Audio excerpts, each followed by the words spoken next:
market, I think a lot of Coloradans feel they may never be able to afford a home.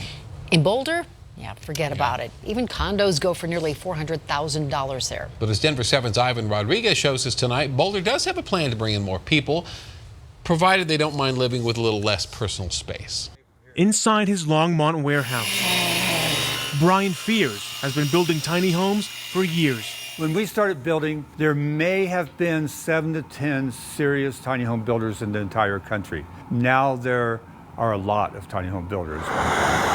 Tuesday evening, the Boulder City Council updated their building codes, allowing tiny homes in residential areas. I've got goosebumps from the toe to the top of my head. I find it extremely exciting because I'm out to change the world one tiny home at a time. You can't get a studio apartment in Boulder for under $1,500 right now. If you could get one of these for $1,500, you'd be dancing the dance of joy because you've got a full-on home.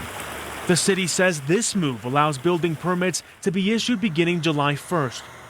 But the tiny homes have to be under 400 square feet and no more than 2 would be allowed on a single property. So you won't be seeing any tiny home villages in Boulder anytime soon. Any tiny home that would be placed in Boulder or built in Boulder would have to be attached to utilities. They'd have to be on a fixed foundation. The tiny homes could be built in warehouses like Byron's and wheeled out the door to the property where they'll sit. Perhaps we could cut down some of the congestion on our highways. Perhaps we can become a more sustainable town with more bicycle transportation as people will be able to live in the city. A new option for attainable and affordable housing in Boulder. Ivan Rodriguez, Denver 7.